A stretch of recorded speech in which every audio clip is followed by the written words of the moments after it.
까지 말씀 우리 같이 보도록 하겠습니다. 예수께서 말씀하셨다. 어떤 사람에게 아들이 둘 있는데 작은 아들이 아버지에게 말하기를 아버지 재산 가운데서 내게 돌아올 몫을 내게 주십시오 하였다. 그래서 아버지는 살림을 두 아들에게 나누어 주었다.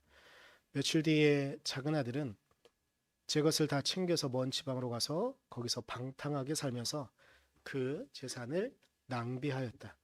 그가 모든 것을 탕진했을 때에 그 지방에 크게 흉년이 들어서 그는 아주 궁핍하게 되었다. 그래서 그는 그 지방의 주민 가운데 한 사람을 찾아가서 몸을 의탁하였다. 그 사람은 그를 들로 보내서 돼지를 치게 하였다. 그는 돼지가 먹는 쥐염 열매라도 좀 먹고 배를 채우고 싶은 심정이었으나 그에게 먹을 것을 주는 사람이 없었다. 그제서야 그는 제정신이 들어서 이렇게 말하였다. 내 아버지의 그 많은 품꾼들에게는 먹을 것이 남아 도는데 나는 여기서 굶어 죽는구나. 내가 일어나 아버지에게 돌아가서 이렇게 말씀드려야겠다. 아버지, 내가 하늘과 아버지 앞에 죄를 지었습니다. 나는 더 이상 아버지의 아들이라고 불릴 자격이 없으니 나를 품꾼의 하나로 삼아 주십시오. 그는 일어나서 아버지에게로 갔다. 그가 아직도 먼 거리에 있는데 그의 아버지가 그를 보고 측은히 여겨서 달려가 그의 목을 껴안고 입을 맞추었다. 아들이 아버지에게 말하였다. 아버지, 내가 하늘과 아버지 앞에 죄를 지었습니다. 이제부터 나는 아버지의 아들이라고 불릴 자격이 없습니다. 그러나 아버지는 종들에게 말하였다. 어서 가장 좋은 옷을 꺼내서 그에게 입히고 손에 반지를 끼우고 발에 신을 신겨라. 그리고 살찐 송아지를 끌어내다가 잡아라. 우리가 먹고 즐기자. 나의 이 아들은 죽었다가 살아났고 내가 잃었다가 되찾았다. 그래서 그들은 잔치를 벌였다. 아멘. 오랜만에 말씀을 나누기 전에 유머 한마디, 오늘의 유머 같은 거 하나 하겠습니다. 천국에 문이 있어요.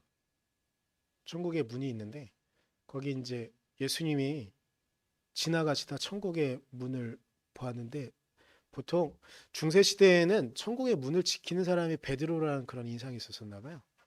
그러니까 베드로. 근데 베드로가 이제 사람들을 누가 오늘 이렇게 보고 있는 거예요. 이제 지나가다 이제 베드로가 하는 걸 보면서 예수님께서 이렇게 보고 계셨어요. 그래서 베드로가 판결을 이 사람은 천국으로 가야 되는지 지옥으로 가야 되는지 이렇게 판단을 하는 거예요. 그런데 한 할아버지가 이 천국의 문 앞에 섰어요. 그때 잠깐 베드로를 옆에 두고 예수님께서 그 할아버지에게 물어봐요. 직업이 뭡니까? 그러니까 이 할아버지가 뭐라 그러냐면 저는 하찮은 목수입니다. 라는 이야기를 하는 거예요. 그래서 예수님께서 갑자기 뭔가 생각이 나서 좀 더 가까이 다가가서 물어봤어요. 그럼 자식은 있습니까? 이렇게 물어봤더니 아들이 하나 있습니다. 손과 발에 나무못이 박혔답니다. 라 그래요. 순간 예수님께서 어떤 마음이 들었을 거예요. 그래서 할아버지의 말을 듣고 예수님께서 눈가에 눈물을 맺히면서 이렇게 말씀하세요. 아니, 아버님을 여기서 만나다니 이랬어요. 제가 오늘의 유머라 그랬잖아요. 유머가 터져야 되는데. 그러자 할아버지가 목맨소리로 이렇게 말을 합니다. 아니 그럼 내가 피노키오냐. 오늘의 유머도 피식 정도로 끝나는. 네, 하여튼 이랬대요. 빵 터지길 바랬지만 내가 너무 앞에 여러 가지를 깔아서 빵 터지지 않은 건지 아니면 여러분이 저의 유머를 이해할 마음이 없는지 모르겠지만 하여튼 그래요. 저는 지난주 이번 주 우리 교회 새벽 예배 이전까지는 새벽 묵상이라고 하면서 시편을 한 2년 가까이 읽어 왔었어요. 그리고 제가 해설도 하고 설명도 하고 이랬었어요. 그런데 사실은 제가 이제 이게 시편 묵상이 끝나고 나서 생각한 건 뭐였냐면 어떤 목사님이 이야기하다가 어떤 목사님이 새벽 예배 때 나오는 교인들이랑 같이 성경을 읽는다는 거예요. 그냥 읽기만 한다는 거예요. 근데 다만 읽는 건 녹음을 꼭 해놓고 그래서 그 녹음을 유튜브에 올리시는지 하여튼간 그렇게 하신다는 말씀을 듣고서 굳이 어떤 해설을 붙이거나 뭐 설명을 하는 것보다 그냥 한번 성경을 읽어보자라는 저도 그런 마음이 들어서 예전에 들었던 마음이거든요. 그래서 새벽 시편이 끝나면 해봐야겠다는 생각으로 이제 마태복음을 지난주부터 지지난주부터 그래서 지난주 이렇게 읽고 있어요. 그런데 이번 주에도 새벽에 성경을 읽다가 마태복음을 읽고 있거든요. 그 목사님이 창세기부터 한다고 그래서 나는 그냥 뭐를 해야 될까? 창세기부터 할까? 아니면 예언서부터 할까? 이런 생각을 하다가 그냥 이제 신약을 읽기로 했어요. 그래서 마태복음을 읽고 있어요. 근데 마태복음은 저는 정말 많이 읽었던 것 같아요. 몇 번 읽었는지 이제 수를 세는 건 이제 그냥 잊어버렸어요. 참고로 저는 성경을 신약부터 구약까지 한 번 다 처음 읽은 게 고3 때였거든요. 그 이후로 몇 번을 읽었는데 몇 번 읽었는지 잘 모르겠어서 그냥 몇 번 읽었지 이렇게 생각을 하는 거예요. 그런데 읽을 때마다 새롭게 다가오는 그런 부분도 있고 어쩔 때는 전에 읽었던 그런 선입견 때문에 그냥 이렇게 쑥 빨리 넘어가는 경우도 있었는데 이번엔 새벽에 읽는 거기도 하고 그래서 그냥 천천히 사모님이랑 같이 읽고 있거든요. 그런데 아, 그냥 저는 그냥 좋아요. 새롭게 읽혀지는 부분도 있고 어쩌면 좀 전에 말했던 것처럼 그냥 예전에 인상이 너무나 강하게 남아 있어서 그 인상이 다시 살아나기도 하고 그래요. 그런데 읽다 보면 항상 느끼는 건데 어쩔 때는 그냥 제가 예수의 말씀, 특히 마태복음을 읽다 보니까 예수의 말씀을 읽다 보면 나는 그냥 예수의 말씀을 듣는 그런 사람, 그리고 좀 떨어져 있는 그런 사람이 되기도 하고 어쩔 때는 예수님께서 뭐 겪으셨던 일들, 그리고 예수님께서 말씀하시는 그런 현장에 제가 있는 것 같은 그런 마음이 들 때도 있고 하여튼 신기한 마음, 그런 마음들을 갖고서 성경을 보고 있어요. 그런데 읽다가 드는 생각이 있었는데 때로는 내가 몇 번인가 읽고 있긴 하지만 과거에 읽었던 말씀들이 좀 더 명확하게 저에게 다가오는 경우도 있고 때로는 여전히 예수의 말씀을 오해하고 있지는 않을까? 이번 주에 더 그랬냐면 이번 주에 읽은 말씀들 가운데 예수께서 말씀하신 소위 교회에서는 이제 팔복이라고 말하는 그 8개의 태제가 있는 팔복에 있는 부분도 있고요. 그리고 교인들은 일반 성도들은 잘 모르지만 목사님들께는 중요한 의미를 갖는 6번째라는 태제가 담겨져 있는 그런 부분도 있어요. 근데 그걸 신학적으로 수없이 많은 해설들이 가능한 부분들이어서 그걸 보면서 나는 여전히 예수의 말씀을 좀 오해하고 있지 않을까? 특히 6번째를 좀 보게 되면 예수의 말씀은 이래요. 이스라엘 백성들이 그리고 이 땅을 살아가는 수없이 많은 사람들이 율법이나 그리고 고정관념들 속에 당연하다고 생각하는 것들. 그래서 어떤 사람들은 자신이 율법을 범하고 있고 어떤 사람들은 나는 율법을 범하고 있지 않다라는 강력한 믿음을 갖고 있는 사람들에게 지금까지 너희들은 그렇게 말해왔지만 나는 이렇게 말한다고 다시 말씀하시거든요.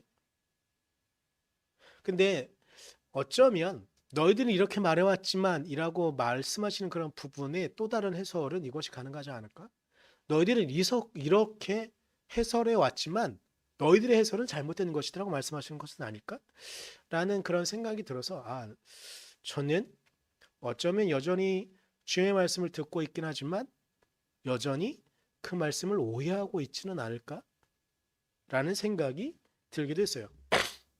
어쩌면 저는 그래서 그 오해들과 그 잘못된 해석들을 최소화하기 위해서 이런저런 사람들의 주석을 찾아보기도 하고 어떤 분들이 신학자 혹은 어떤 목사님들이 쓴 책들을 보면서 그 오류들을 최대한 줄이려고 하는 그런 노력을 하고 있긴 하지만 그래도 여전히 조금은 부족한 부분이 있지 않을까라는 생각이 좀 들기도 했어요. 그런데 그렇게 마음을 갖고 기도를 하다가 때로는 내가 오해하고 있지 않을까 이런 생각들을 하다가 기도하다가 기도하다 보면 당연히 이런저런 기도들, 그런 기도의 제목들이 있으니까 기도의 제목들을 갖고 기도하기도 하죠.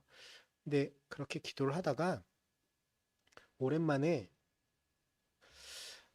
대놓고 지금은 우리 교회 나오고 있지 못하는 교인들의 얼굴들, 이름들을 떠올리면서 기도를 해봤어요. 근데 기도를 하다가 마음 가운데 이분들이 언젠가 우리 교회에 다시 와서 예배 드릴 수 있는 날이 왔으면 좋겠다는 그런 마음으로 주님께 이분들이 다시 올 수 있는 날을 허락해 주십시오. 이런 기도를 하고 있었어요.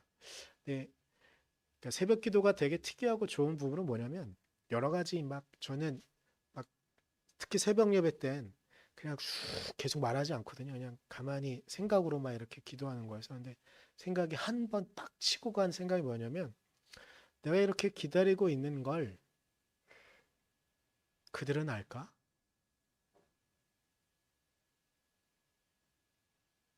이렇게 기다리고 있는 걸 그들은 알까? 그런 생각이 들었어요. 근데 그 생각에 바로 쫓아오는 생각이 있었어요. 뭐냐면 주님도 나를 그렇게 기다리고 있을 텐데 오해하지 말고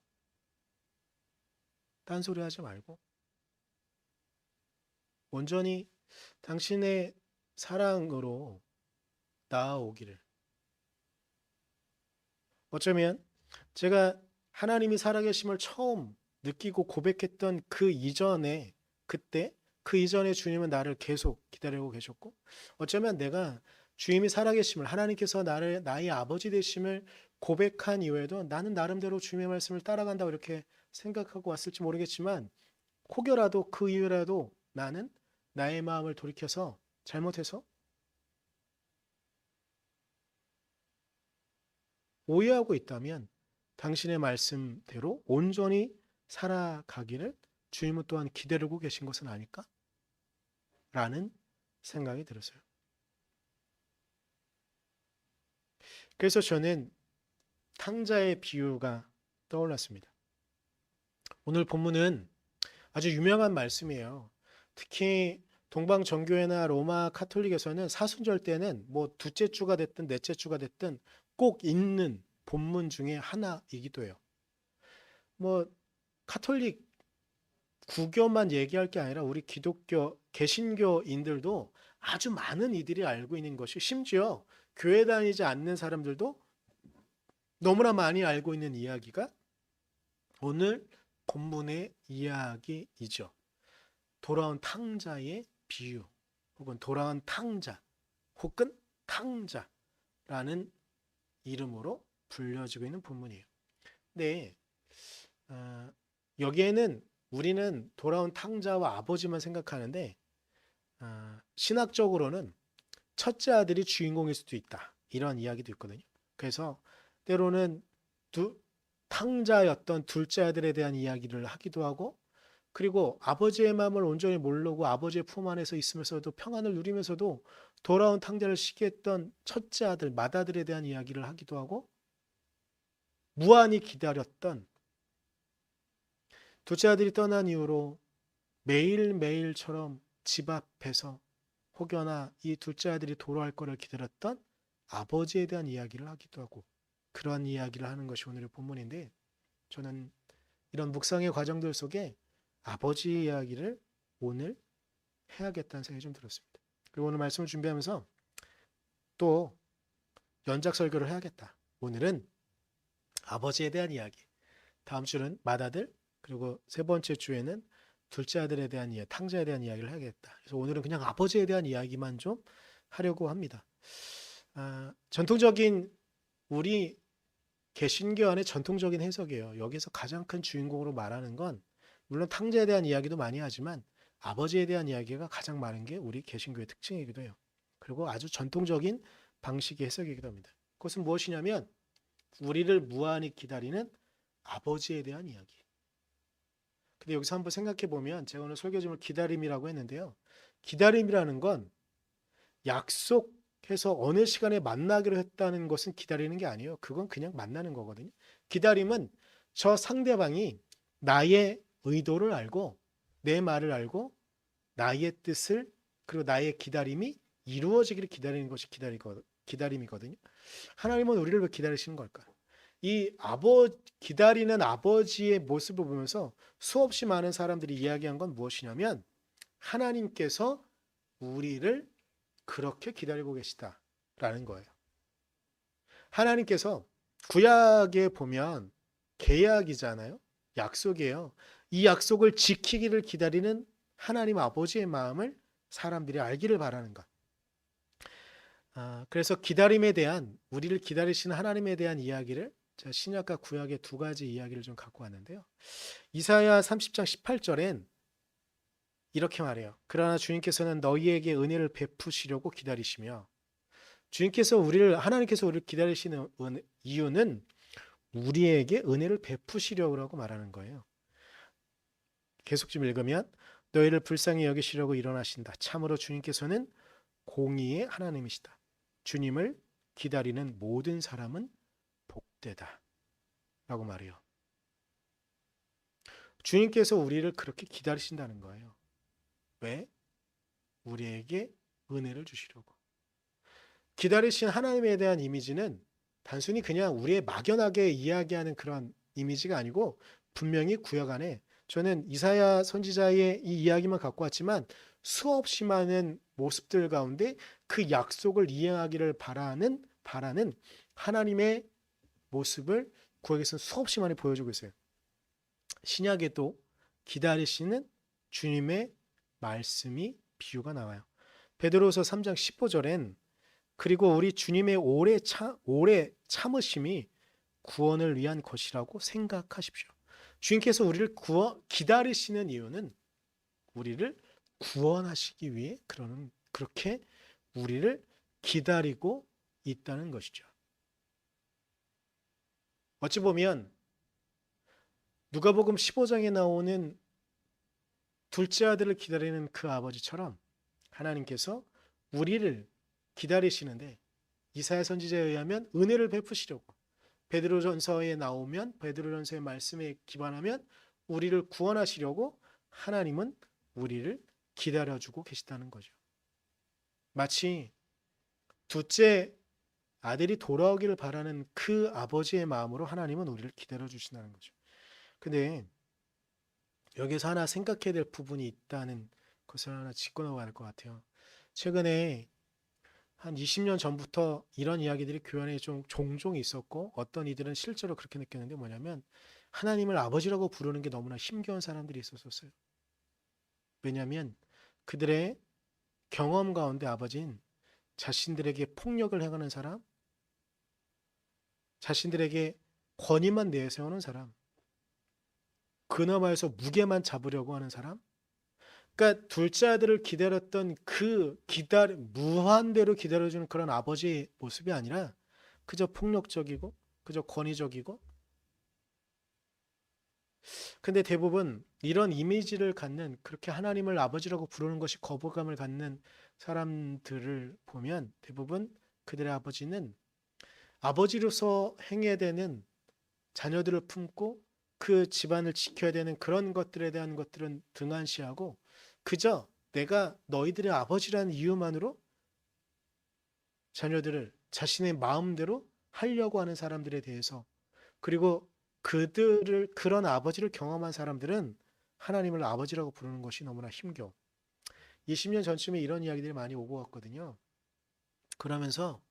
그러면 하나님은 어머니여도 상관없으니까 아버지 어머니 뭐 이래도 되니까 어머니라고 생각하면 그때 당장 나온 말이 뭐냐면 그럼 더 싫어요. 왠지 아세요? 어머님 맨날 잔소리 하거든요. 그래서 웃자고 한 말인데 피식도 한 거리네. 뭐 하여튼 근데 여기서 하나 생각해야 될 부분이 있는 것 같아요. 최근 한국 사회에 여러 가지 이제 세대 갈등들이 있는데 뭐냐면 그 세대 갈등 중에 하나는 자신이 나이가 많다고 무조건 어른이어서 젊은 사람들은 무조건 어른의 말을 들어야 된다고 말하는 구조들에 대해서 이제 한국의 젊은이들은 동의하지 못해요. 그러니까 이건 오늘 말씀을 듣는 어른들이 먼저 좀 생각해야 될 것 같아요. 참, 어른은 무엇일까? 물론 한 명의 인격체로서 한 명의 사람으로서 존중받아야 돼요.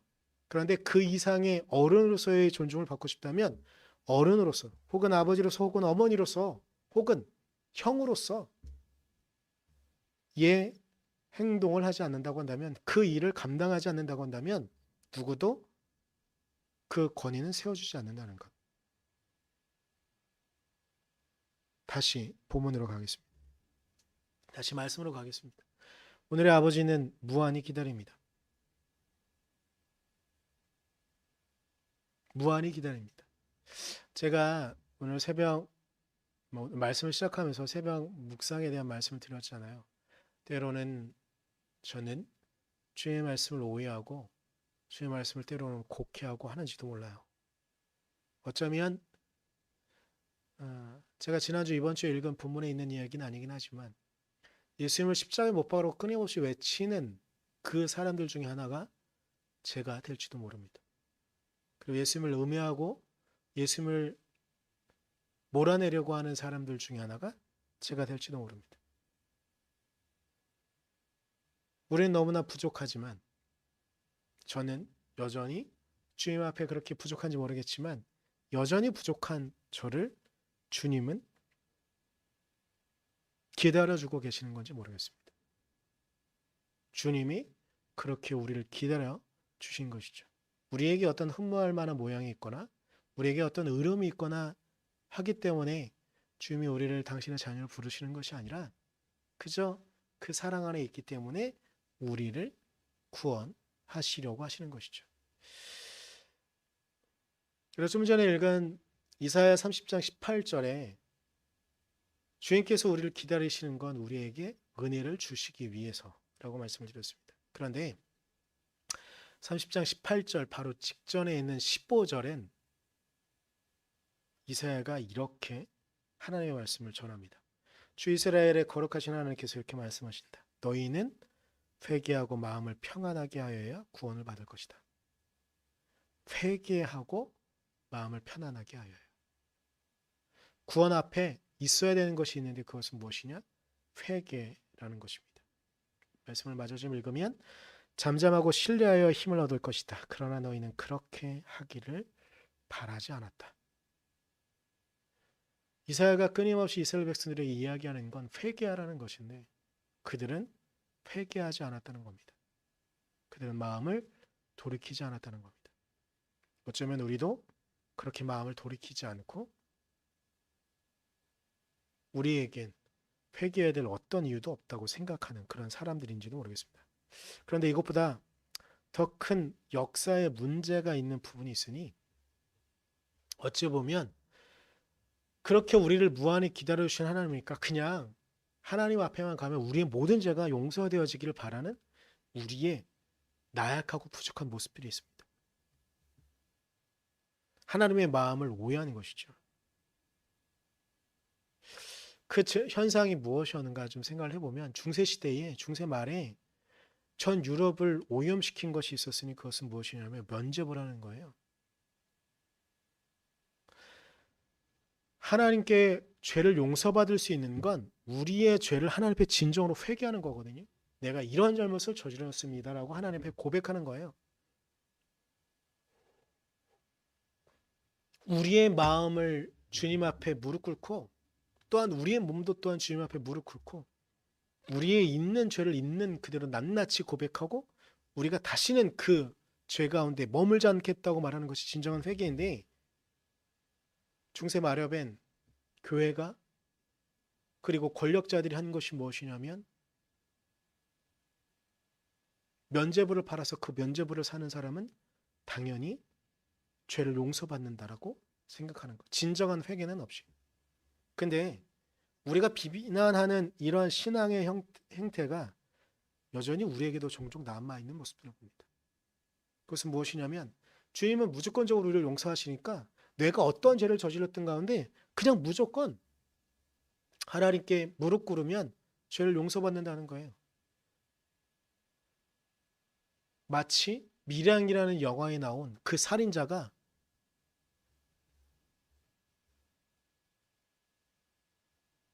어린아이를 죽인 살인자가 어린아이를 죽인 어린 자신의 아들을 잃은 어미 앞에서 나는 이제 하나님께 용서를 받았기에 아무 문제가 없으니라고 말했던 그런 것처럼 이 땅을 살아가는 수없이 많은 기독교인들이 있다는 겁니다.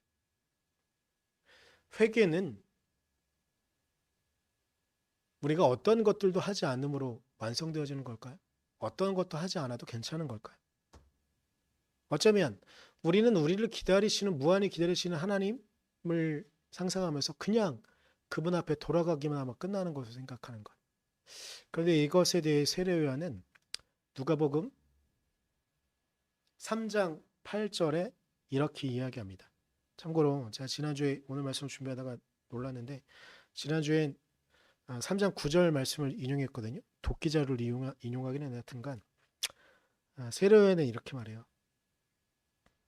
회개에 알맞는 열매를 맺어라. 그러면서 이스라엘 백성들의 신앙 형태를 이야기해요. 너희는 속으로 아브라함은 우리의 조상이다 하고 말하지 말아라. 내가 너희에게 말한다. 하나님께서는 이 들들로도 아브라함의 자손을 만들 수 있다. 이게 무슨 말이냐면 이스라엘 백성들은 아브라함의 자손이라는 이유 하나만으로 구원받는 게 당연하다고 생각했다는 거예요. 그런데 그게 아니라는 거예요. 하나님의 백성이면 너희들이 진정으로 회개했으면 그분의 은혜를 너희가 받을 만한 자격이 있다고 생각한다면 그 회개에 맞는 열매를 맺어야 한다는 거예요. 종종 우리를 무한히 기다리시는 그 하나님 앞에 우리는 그분의 말씀을 오해하고 곡해하는 우리의 모습이 있기도 하다는 겁니다. 그저 당신 앞에 돌아왔으니까 나는 용서받았고 그에 맞는 어떠한 행동도 하지 않아도 나는 충분히 구원받을 만한 자격이 있다고 우리 스스로 생각하는 경우들이 있다는 겁니다. 물론 우리는 먼저 아버지 앞에 돌아가야 됩니다. 그분의 말씀을 오해하지 않기 위해 최대한 그분과 가까이 붙어서 그분의 말씀을 끝까지 들어야 합니다. 그리고 그 은혜 안에 충분한 사랑을, 충분한 평안을, 충분한 위로를 우리 모두가 누릴 수 있기를 저는 간절히 소망합니다. 그러나 더불어 우리가 그렇게 평안을 누리다 아버지의 사랑이 너무나 좋아서 그 아버지의 사랑에 대한 무언가를 해야겠다는 생각이 좀 들면 그리고 그 마음이 저는 우리에게 들기를 간절히 소망하는데 그때 우리는 어떠한 열매를 맺어야 되는가 또 또한 고민하는 회개에 마땅한 열매를 우리가 맺는 우리가 되어지기를 우리를 무한히 기다리시는 그 하나님의 은혜를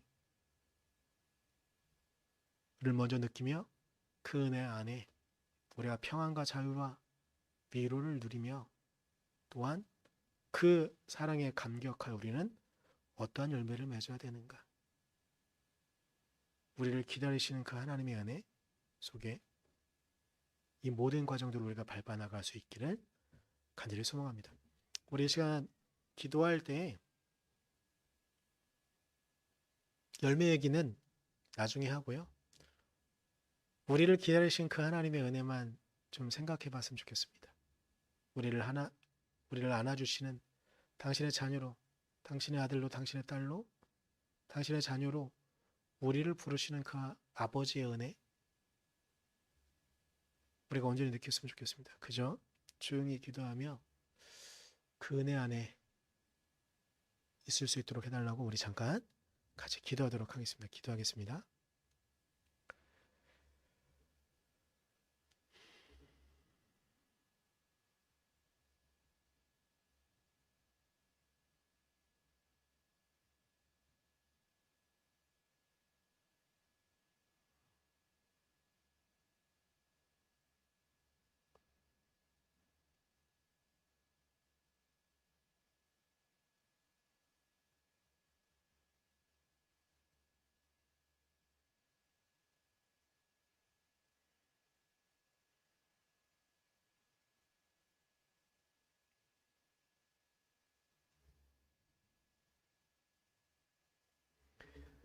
연하여 기도합니다. 주님, 우리를 당신의 아들로, 당신의 딸로, 당신의 자녀로 불러주시고 우리가 당신의 품 안에 평안을, 자유를, 위로를, 그 은혜를, 그 구원의 감격을 누리기를 원하시는 하나님 아버지, 당신의 은혜에 무한한 감사와 찬양을 올려드립니다.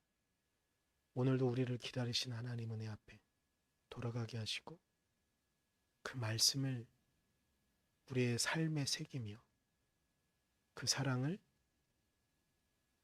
우리의 삶에 새길 수 있도록 주님, 우리를 지켜주시고 우리를 이끌어 주시옵소서. 그 기다림에 이제 우리 응답하게 하시고 그 기다림에 우리가 당신의 품으로 돌아갈 수 있도록 우리를 이끌어 주시옵소서. 당신께서 그렇게 우리를 기다려 주심에 감사드리며 나아갑니다.